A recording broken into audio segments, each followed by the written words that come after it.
Hello, Greek History Podcast listeners. Your host, Ryan, has graciously given me the opportunity to introduce myself.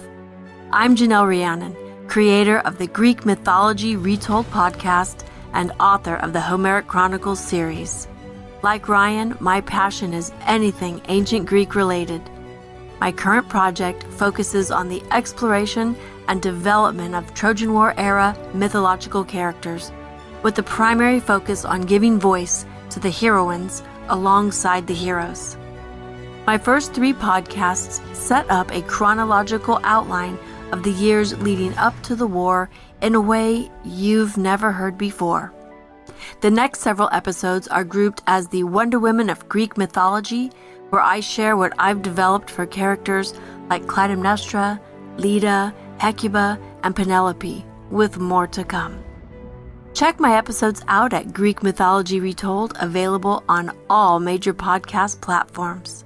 And thanks, Ryan, for sharing your audio waves with me, Janell Rhiannon. Drink that wine and be merry, Greek history lovers.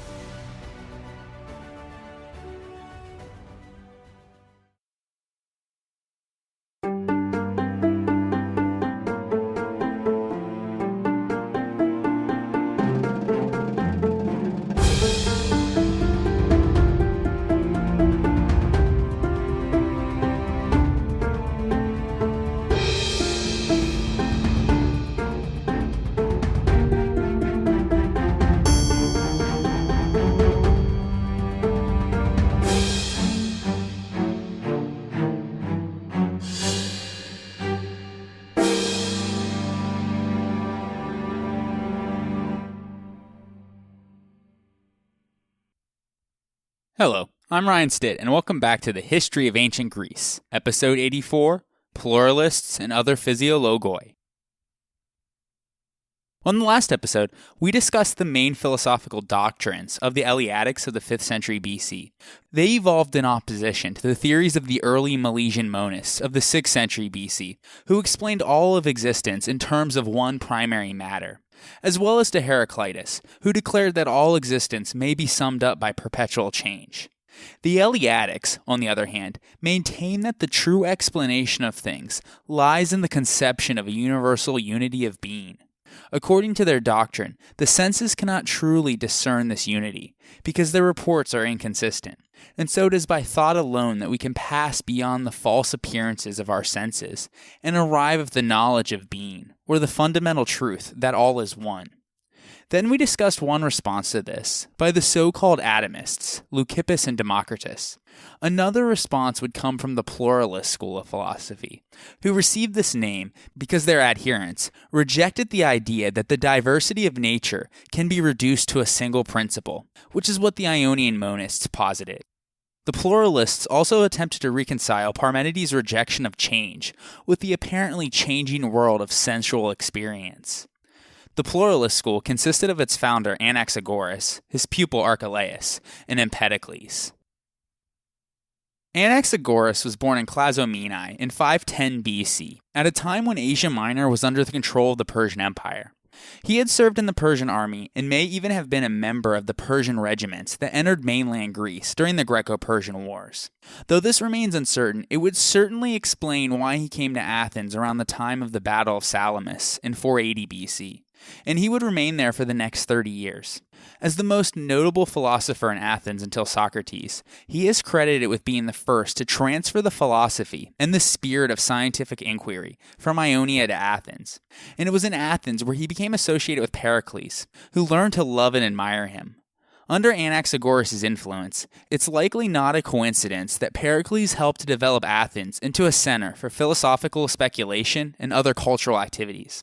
This would be the backdrop for the careers of the Sophists and Socrates. In fact, Anaxagoras brought together many of the themes from other Pre-Socratic philosophers, and so he can be seen as a sort of philosophical bridge in Athens to Socrates.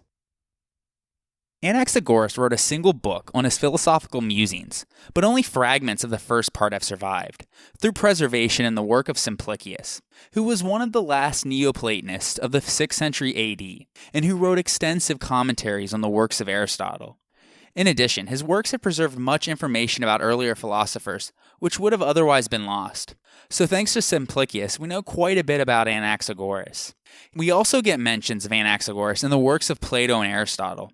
In particular, Plato's Phaedo illustrates Anaxagoras' first famous idea, or more accurately, Socrates' disappointment with Anaxagoras' cosmos, which was produced and ordered by what he called nous, meaning mind or reason. Socrates, though, had hoped that Anaxagoras was going to explain why mind is like an all-powerful creator god who planned and designed everything in the universe to be as good as it possibly could be. But instead, Anaxagoras' mind isn't some creator god, but is the agent behind the physical processes of the universe, as an all-knowing and all-powerful, independent and infinite agent that interacts upon all physical substances and controls everything that lives. It's unclear, but it seems that mind is responsible for all of the special abilities of people, animals, and plants, essentially why some can think, see, and so forth, while others cannot. Furthermore, some creatures have received a greater share of mind, while others have a lesser share. The implication here is that humans have more in them than other animals, and some humans have more than other humans. In short, Anaxagoras' mind is distributed unequally throughout the universe. Supposedly, a disappointed Socrates then went on to develop what he thought Anaxagoras' mind should have been, into his, meaning Plato's, theory of forms. Anaxagoras' second famous idea can be described as universal mixture. Before the cosmos was formed, there was only mind, which would remain unmixed, and another infinite substance, into which all other things were mixed together. Amongst this mixture, there were what he calls seeds, which later would develop into distinctive substances, like air, water, and so forth. The unmixed mind's first appearance, and the only manifestation of it which Anaxagoras describes, is motion, when it initiates the formation of the cosmos, by somehow orchestrating a cosmic rotation, causing the infinite mixture of seeds to start spinning around and around. As the rotations take place, the lighter seeds make their way to the edges and become air, while the moist and dense seeds congregate towards the middle and become water and earth.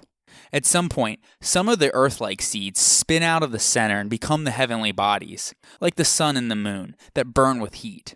This theory seems to be influenced quite a bit by the early Ionian philosophers.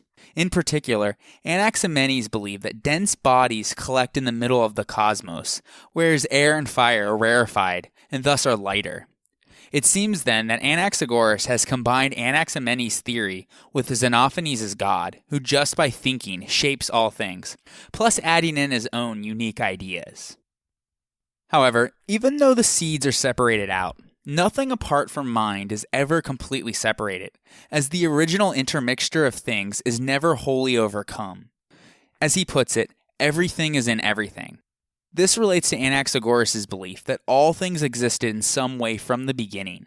In responding to the claims of Parmenides on the impossibility of change, Anaxagoras took a different direction than the atomists. Although Anaxagoras agreed with Parmenides that nothing can come from absolute non-being, he instead suggests that absolute change is not necessary, because each thing contains in itself parts of all other things. In addition, possibly in response to Zeno's paradoxes, Anaxagoras posited that any material substance can be divided infinitely, though he says that every portion of it, no matter how small or large, will still contain all of the universe's ingredients. Essentially, everything exists in infinitesimally small fragments of themselves, endless in number, but in a varied and indistinguishable form, or else everything would just be the same. Anaxagoras describes the world as a mixture of primary ingredients, where material variation was caused by a particular ingredient's relative preponderance over the other ingredients. In his words, quote, "Each one is most manifestly those things of which there are the most in it." End quote. Essentially, all ingredients are present in everything, but they are in different unique proportions, and so out of this process arises all of the things that we see in this world. Another important question to consider about Anaxagoras' universal mixture theory is what are his so-called ingredients? This is controversial among scholars, but they seem to be very generic properties, like hot and cold or rare and dense. If this is a correct interpretation, Anaxagoras thus believes that nothing can be so hot that it would have no mixture of cold in it, and vice versa. Rather, there must be a kind of continuum between hot and cold, where some of each are present in various proportions. And likewise, for other basic oppositions, like moist and dry. And so we should probably think of these universal ingredients as kinds of simple properties, rather than measurable materials. Another question to ponder is, how do two ingredients mix? For the atomists, the two would juxtapose. But for Anaxagoras, as well as other philosophers like Aristotle and the Stoics, they would be completely mixed with one another. Only Anaxagoras, though, went so far as to say that everything could be found in everything else. Because Anaxagoras viewed material objects as composed of infinitely divisible particles, and conceived of their organization as the work of a force he called nous, from this came his nickname, and so he was known as the nous, or the mind. Anaxagoras also gave a number of novel scientific accounts of natural phenomena, such as eclipses, meteors, rainbows, and the sun. For example, his observations of the celestial bodies and the fall of meteorites led him to form new theories of the universal order, and to put a putative prediction of the impact of a meteorite in 467 BC.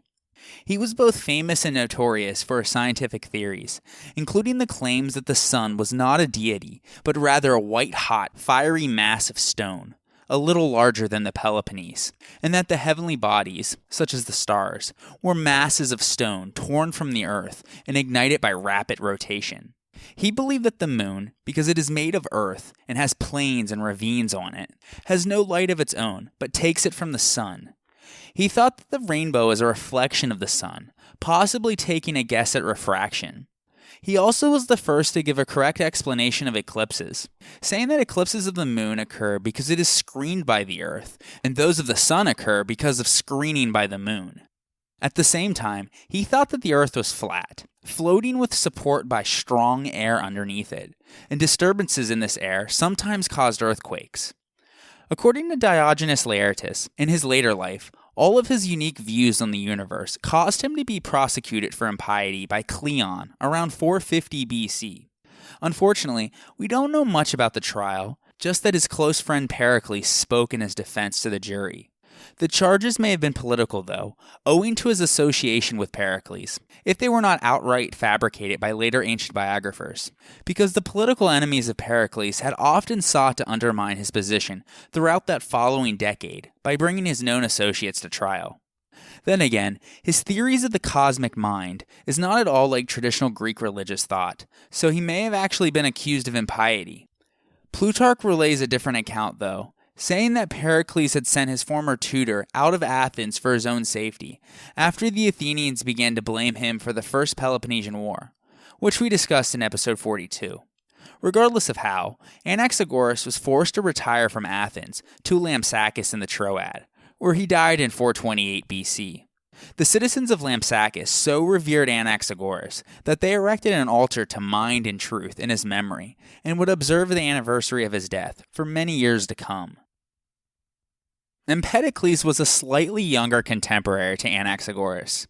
Although we are unsure who may have influenced whom, Aristotle consistently presented the two of them together by comparing their two cosmic schemes in various ways, and so both are considered by modern scholars to be a part of the Pluralist School of philosophy, though they didn't live near one another. Empedocles was born around 490 BC in Acragas in Sicily. Very little is known about his early life, but according to Diogenes Laertius, he was from a distinguished family, and his father Meton was instrumental in overthrowing a tyrant of Acragas, presumably Thrasydeus, the son of Theron, in 470 BC, which we discussed in episode 29. Empedocles continued this family tradition by helping to overthrow the succeeding oligarchic government. He is said to have been magnanimous in his support of the poor and severe in persecuting the overbearing conduct of the oligarchs, and he even declined the sovereignty of the city when it was offered to him. Despite living in Magna Graecia, and although he was acquainted with the theories of the Eleatics and the Pythagoreans, Empedocles did not belong to any one definite school. An eclectic in his thinking, he combined much that had been suggested by Parmenides, Pythagoras, and the older Ionian schools. Timaeus and Dicarchus, two historians of the late 4th century BC, said that Empedocles journeyed to the Peloponnese later in his life, where he was held with great admiration. Diogenes Laertius mentions his stay at Athens and his eventual migration to the newly found colony of Thurii in the late 440s BC. There are also dubious reports, notably by Pliny, of him traveling far to the east, to the lands of the Magi. That's because he was a firm believer in the Orphic Mysteries and was said to have practiced the art of the Magi, as well as a scientific thinker and a precursor of physics. Aristotle places him in very close relation to the atomists and to Anaxagoras. In addition, Diogenes Laertius says that Empedocles was acquainted or connected with both Parmenides and Anaxagoras. Regardless of who he may or may not have known personally, he seems to have been very knowledgeable about the works of his contemporaries. The only pupil of Empedocles who is mentioned is the sophist Gorgias, who originally was from Leontini in Sicily, but would move to Athens and become so influential that Plato would later write a dialogue in his honor. We will discuss Gorgias in more detail in a future episode. Empedocles is generally considered to be the last Greek philosopher to have recorded his ideas in verse, namely in hexameter poetry. Some of his work has survived, in fact more so than is the case for any other pre-Socratic philosopher, and the surviving fragments of his teaching are from two poems, titled Purifications and On Nature. Empedocles was undoubtedly acquainted with the didactic poems of Xenophanes and Parmenides, as allusions to the latter can be found in the fragments, but he seems to have surpassed both of them in the animation and richness of his style, and in the clearness of his descriptions and diction. In fact, Aristotle called him the father of rhetoric, and although he acknowledged only the meter as a point of comparison between the poems of Empedocles and the epics of Homer, he described Empedocles as Homeric and powerful in his diction. The Roman philosopher Lucretius speaks of him with enthusiasm, and evidently viewed him as his literary model. The two poems together comprised 5,000 lines in total, though only about 550 of those lines have survived. And because ancient writers rarely mentioned which poem they were quoting, it is not always certain to which poem the quotes belong. Some scholars believe that there was only one poem, and that the Purifications merely form the beginning of On Nature. Regardless, we possess only about 100 of the 3,000 lines that have been ascribed to his Purifications. It seems to have given a mythical account of the world, which may have been part of Empedocles' philosophical system. At the same time, there are about 450 lines extant of Empedocles' On Nature, including 70 lines which have been reconstructed from some papyrus scraps known as the Strasbourg Papyrus. The poem originally consisted of 2,000 lines of hexameter verse and was addressed and dedicated to Pausanias, a Sicilian physician who was said to be the eromenos, or beloved, of Empedocles, meaning that they were in a pederastic relationship. It was this poem, as the title suggests, which outlined his philosophical system on the nature and history of the universe. As with the Milesians, the Eleatics, Anaxagoras, and the Atomists, one of the main worries for Empedocles was how change is possible, and the basis for the relationship of the one and the many. He appears to have been partly in agreement with the Eleatic school, and partly in opposition to it. On the one hand, he maintained the unchangeable nature of substance, agreeing that nothing comes from non-being. But on the other hand, he supposes that the things which already exist, like the atomists' infinity of unchanging atoms, alter or recombine in different ways. For Empedocles, there is a plurality of substances based on the idea of four primary elements of the universe, those being earth, air, fire, and water. In other words, the various states of matter are represented as energies, gases, liquids, and solids. Also, Empedocles didn't actually call these elements, or stoicheion in the Greek, a term which seems to have been first used by Plato. He also doesn't use the air, earth, water, and fire labels either, but rather the names of gods to refer to them, such as Zeus, Hera, Nestus, and Aidoneus, respectively. According to the different proportions in which these four indestructible and unchangeable elements are combined with each other, the difference of the structure is produced. It is in the aggregation and segregation of these elements that Empedocles, like the atomists, found the real process, which corresponds to what is popularly termed as decease and growth, or decrease and increase. Decease and growth represent a new aggregation, or synkrisis, and disruption, or diakrisis. For Empedocles, nothing new comes or can come into being, and so the only change that can occur is a change in the juxtaposition of one element with another element. Empedocles' theory of the four elements became the standard dogma for the next 2,000 years. In response to those who might doubt that the world in all of its complexity, with all of its terrestrial phenomena and biological processes, can emerge from these four elements, Empedocles points out that painters fashion images of all things from just a few pigments. But his analogy of the painter suggests that someone or something caused them to come together in the way that they do. Empedocles, though, was not arguing for some grand designer god. For him, the four elements are simple, eternal, and unalterable. And as change is the consequence of their mixture and separation, it was also necessary to suppose the existence of moving powers that bring about mixture and separation. And so, all of the physical substances of the universe were produced when the twin cosmic forces of philotis, or love, and nikos, or strife, reacted upon these four elements, mixing and separating them into various proportions. These forces were ultimately responsible for the formation of plants, animals, stars, the earth, sun, moon, and all of the other components of the cosmos. And so love and strife explain the universe's variation and harmony as attractive and repulsive forces respectively, which are plainly observable in human behavior, but which also pervade the universe. The fact that Empedocles has two cosmic principles gives him the opportunity to put forward his theory of cosmic cycles, in which both forces wax and wane in their dominance, but neither force ever wholly escapes the imposition of the other. When love is completely dominant, all of the four elements were mixed together in total harmony. He describes this condition as the best and original state, where the four elements and the two powers coexisted in a condition of rest and inertness in the form of a sphere. The separating power of strife guarded the extreme edges of the sphere, but as strife exerts its influence, the elements are separated out from one another. Ultimately, the elements become completely separate. Since that time, strife gained more sway, and the bond which kept the pure elementary substances together in the sphere was dissolved.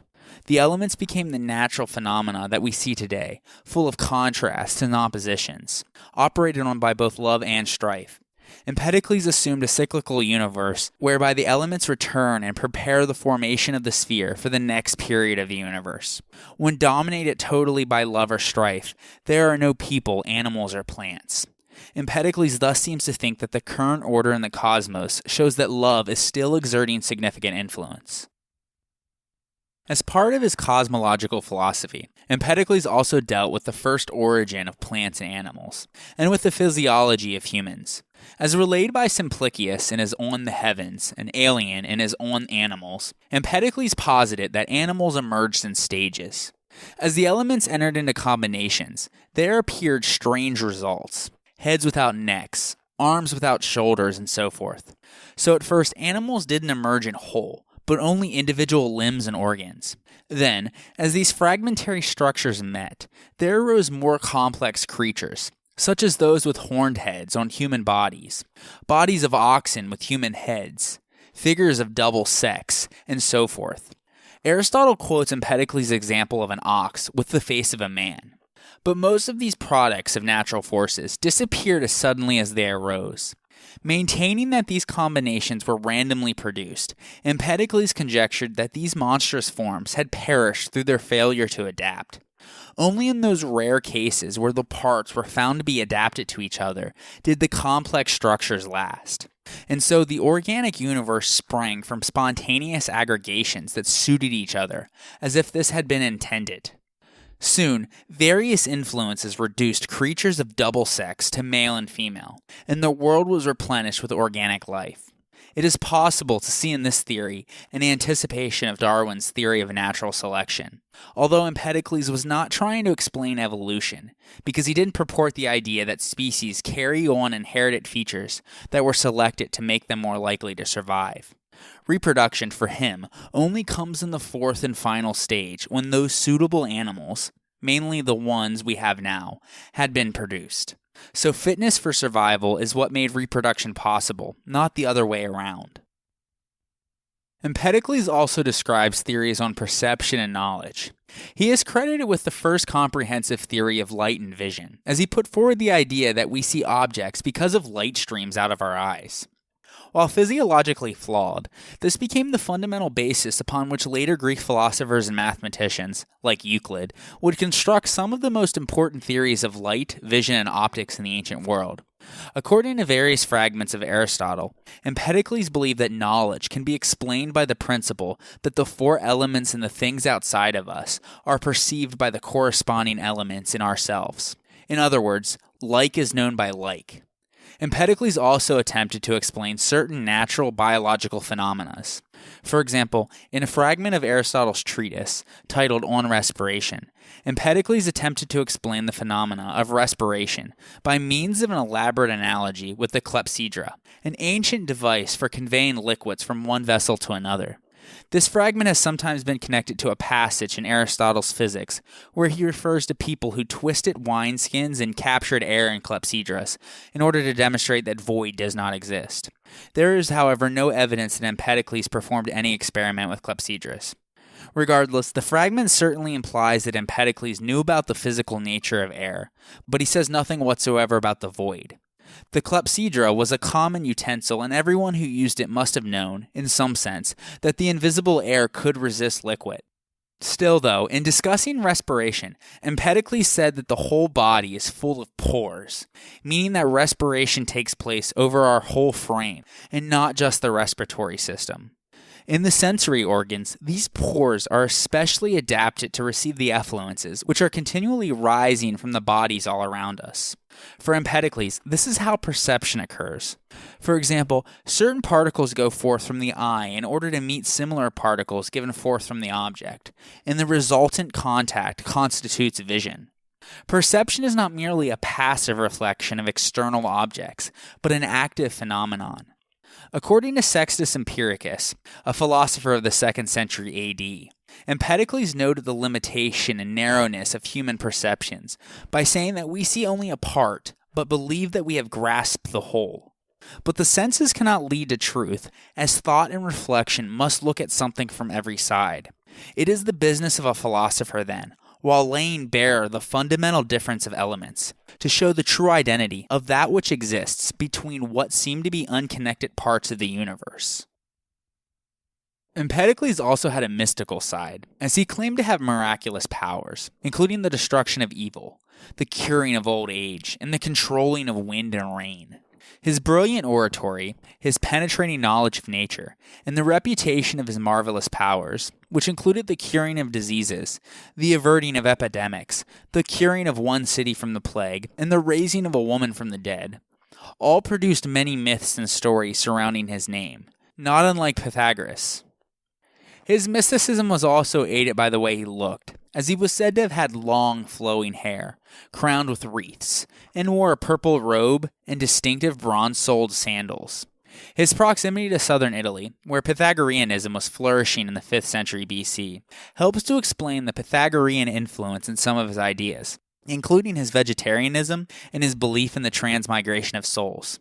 In other words, that souls can be reincarnated between humans, animals, and even plants. In fact, in regards to the latter, he tells us in one fragment that he can confirm this because in previous lives he had been a boy, a girl, a bird, a fish, and even a bush.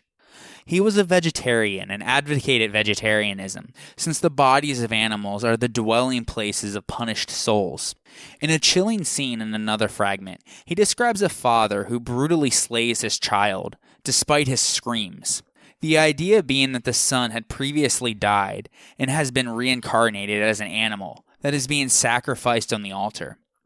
It was probably in his purifications, which contain these stories about souls, where we are told Empedocles' beliefs that there were once spirits who lived in a state of bliss, but after they committed a crime, the nature of which is unknown, they were punished by being forced to become mortal beings, who then reincarnated from body to body and between humans, animals, and even plants. The moral conduct recommended by Empedocles in the Purifications may have been guidance to allow us to become the gods again. Wise people who have learned the secret of life are next to the divine, and their souls, free from the cycle of reincarnations, are able to rest in happiness for eternity. In this way, Empedocles would boast that he was a god who had been reduced to mortality, like other divine spirits, or daemones, but eventually he would regain divinity after a cycle of reincarnations.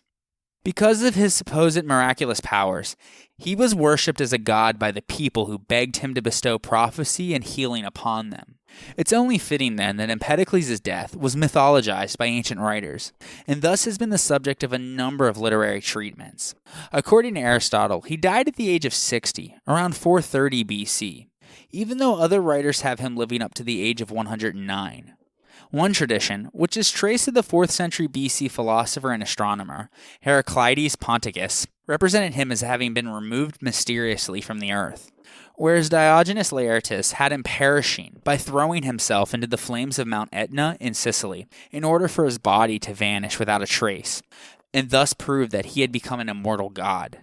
The trick was discovered, though, when his bronze sandal was spewed out with the lava and discovered on the edge of the volcano's mouth. The third member of the Pluralist School of philosophy was Archelaus, who flourished at some point during the 5th century BC, as his dates are unknown. He was born in Miletus and was said by Diogenes Laertius to have moved to Lampsacus, where he became a pupil of Anaxagoras. Eventually, like his teacher had done before him, Archelaus established himself at Athens, where he was called Physicus due to the natural philosophy that he taught. In fact, he was said to have even taught Socrates. However, if he was the instructor of Socrates, he is never mentioned by Xenophon, Plato, or Aristotle, and so the story may have been an attempt to connect Socrates with the Ionian school. However, Diogenes Laertius does report, on the authority of Ion of Chios, who was a contemporary of Socrates, that Socrates went with Archelaus on a trip to Samos. Another tradition holds that the tragic poet Euripides derived from Archelaus an enthusiasm for science and humanity, but this story may have arisen from a confusion with Euripides' patron later in life, who was also named Archelaus, this one the king of Macedon. No fragments of Archelaus have survived, but his doctrines have been somewhat preserved in extracts by much later authors, including not only Diogenes Laertius and Simplicius, but also Stobaeus, a compiler of valuable Greek extracts from the 5th century AD, Pseudo-Plutarch, an anonymous author dating to the 3rd and 4th centuries AD, who wrote the Doctrines of the Philosophers, which has been misattributed to Plutarch, and Saint Hippolytus of Rome, a Christian theologian of the 2nd and 3rd centuries AD. Accordingly, Archelaus held that air and infinity are the principle of all things, by which Pseudo-Plutarch supposes that he meant infinite air, which seems to mean that he was in agreement with Anaximenes. We are told by Stobaeus that with this statement, Archelaus intended to exclude mind from the creation of the world. If so, he abandoned the doctrine of his teacher Anaxagoras at its most crucial point. And so it seems safer to conclude that while he wished to teach the materialist notion that the mind is formed of air, he still held infinite mind to be the cause of all things, which is the explanation that Simplicius puts forward.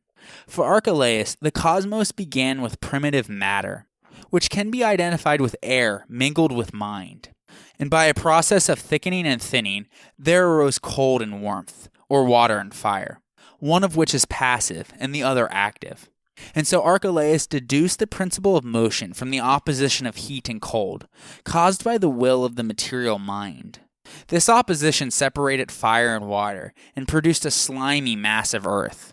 While the earth was hardening, the action of heat upon its moisture gave birth to animals, which at first were nourished by the mud from which they sprang forth, and these animals gradually acquired the power of propagating their species. Humans also appear, but in lower forms at first. All of these animals were endowed with mind, but humans eventually separated from the others and established laws and societies. As recorded by a Diogenes Laertius, it was from this point of his physical theory that Archelaus seems to have passed into ethical speculation, by the proposition that right and wrong are not by nature, but by custom, a dogma possibly suggested to him by the contemporary sophists working alongside him in Athens. Of the other doctrines of Archelaus, Saint Hippolytus records that he agreed with Anaxagoras in asserting that the earth was flat, but he posited that its surface must be depressed towards the center, because if it were absolutely level, the sun would rise and set everywhere at the same time. He also said that the sun was the largest of the stars. According to Pseudo-Plutarch, Archelaus accounted for speech by the motion of the air. And so, Archelaus seems to have adopted and transformed the views of Anaximenes, Anaxagoras, and Empedocles. And now, let us take a short break for a word from our sponsors. The History of Ancient Greece is sponsored by the CLNS Media Network, and today's episode is brought to you by Robinhood. Robinhood is an investing app that lets you buy and sell stocks, ETFs, options, and cryptos, all commission-free. That's because they strive to make financial services work for everyone, not just the wealthy. And my favorite part about Robinhood is the design of the app and its ease of use. Thanks to its simple and intuitive, clear design, its data is presented in an easy-to-digest, non-intimidating way for stock market newcomers like myself to invest for the first time with true confidence. It's so simple that with their easy-to-understand charts and market data, you can place a trade in just 4 taps on your smartphone. You learn how to invest as you build your portfolio by discovering new stocks and tracking favorite companies with a personalized newsfeed. And custom notifications for price movements will make it so that you never miss the right moment to invest. And the best part, Robinhood is giving my listeners a free stock, like Apple, Ford, or Sprint, to help build your portfolio. Sign up at greece.robinhood.com. That's greece.robinhood.com. And now, let us turn our attention back to the ancient Greeks. There were also a few other lesser-known pre-Socratic philosophers during the 5th century BC. For example, Hippon was variously described by later sources as coming from Rhegium, Metapontum, or Samos, and it is possible that there was more than one philosopher with this name. Although he was a natural philosopher, Aristotle in his Metaphysics refused to place him among the other great pre-Socratic philosophers, quote, because of the paltriness of his thought, end quote. Simplicius tells us that at some point Hippon was accused of atheism, but as his works have perished, we cannot be certain as to why. However, he was accused of impiety by the comic poet Cratinus in his Panopti, and according to Saint Clement of Alexandria, Hippon supposedly ordered the following couplet to be inscribed on his tomb, quote, behold the tomb of Hippon, whom in death fate made an equal of the immortal gods, end quote. According to St. Hippolytus, Hippon held water and fire to be the primary elements, with fire originating from water, and then developing itself by generating the universe. Simplicius also says that Hippon thought that water was the principle of all things. Most of the accounts of his philosophy suggest that he was interested in biological matters. He thought that there was an appropriate level of moisture in all living things, and disease is caused when the moisture is out of balance. He also viewed the soul as arising from both mind and water. A scholion on Aristophanes' Clouds attributes to Hippon the view that the heavens were like the Panegyas, or dome, of an oven covering the earth. The final pre-Socratic philosopher that we haven't discussed is Diogenes of Apollonia, who was born around 460 BC in the Milesian colony of Apollonia Pontica in Thrace, present-day Sozopol on the Black Sea. Nothing is known for sure of the events in his life, except that he also lived for some time in Athens. Diogenes Laertius states that, quote, great jealousy nearly put his life in danger in Athens, end quote. But there may be confusion with Anaxagoras here, who is mentioned in the same passage. Like all of the Physiologoi, or natural philosophers, he wrote in the Ionic dialect. In the Clouds of Aristophanes, it is thought that some of the eccentric views of Diogenes were transferred to Socrates. Diogenes adopted many principles of the Milesian school, especially the single material principle. His most famous work was called Periphysios, or On Nature, some fragments of which are preserved, chiefly by Simplicius in his commentary on physics, but also by Diogenes Laertius. Like Anaximenes, Diogenes believed that air was the one source of all being, and explained the nature of the universe by saying that all other substances are derived from air by condensation and rarefaction. Air is limitless and eternal, and as it condenses and rarefies, and thus changes its properties, the other forms come into being. But this is where he diverges from Anaximenes. Having been influenced by the theories of his contemporary, Anaxagoras, he asserted that air, as the primal force, was intelligent. Simplicius quotes him saying, and it seems to me that which possessed thought is what people call air, and that by this everyone both is governed and has power over everything. For it is this which seems to me to be God, and to have reached everything, and to arrange everything, and to be in everything. And there is not a single thing which does not share in it." End quote. Diogenes also adopted Anaxagoras' cosmic thought, believing that there was an infinite number of worlds and an infinite void, that air densified and rarefied, producing the different worlds, and that nothing can't be produced from nothing, or be reduced to nothing. However, Diogenes believed that the earth was round and had received its shape from the whirling around of the warm vapors, and its concretion and hardening from cold vapors. Also, Diogenite meteorites are named from Diogenes, who was the first to suggest an outer space origin for meteorites. This idea was preserved by Aetius. Quote, "With the visible stars revolve stones, which are invisible, and for that reason nameless. They often fall on the ground and are extinguished, like the stone star that came down on fire at Aegos-Potami." End quote. The longest surviving fragment of Diogenes is that which is inserted by Aristotle in the third book of his History of Animals. It contains a description of the organization of the blood vessels in the human body. It is notable chiefly because here we can read at first hand what in the case of the other Pre-Socratics we learn only indirectly, an attempt to describe in scientific detail the structure and organization of the physical world. Tradition holds that Alcmeon, who worked at the medical school in Croton in the early 5th century BC, had been a pupil of Pythagoras, as his name was often found on lists of Pythagoreans given by later writers. However, Aristotle mentions him as nearly being a contemporary with Pythagoras. There seems to be that connection, though, because he wrote not only extensively on anatomy, but also on astrology and physics. A book titled On Nature is attributed to him, and he also wrote several other medical and philosophical works, of which nothing but the titles and a few fragments have been preserved by Stobaeus, Plutarch, and Galen.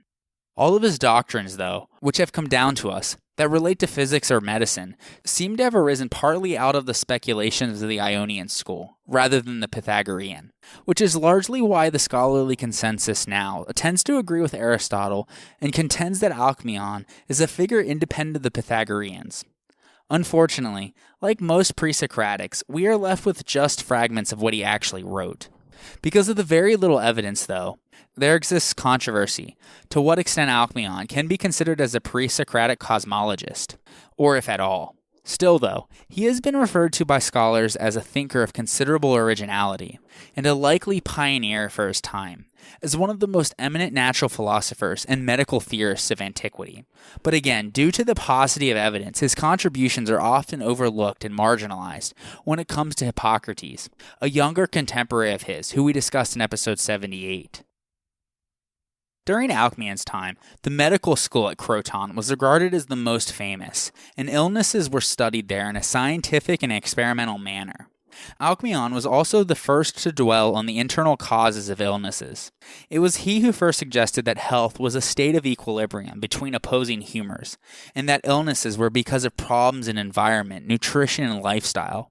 Alcmeon also believed that sleep occurs by the withdrawal of blood away from the surface of the body to large blood-flowing vessels, and that one becomes awake again once the blood returns. And if the blood withdraws entirely, then death occurs. It has been suggested that Hippocratic authors, as well as Aristotle, adopted Alcmeon's views on sleep.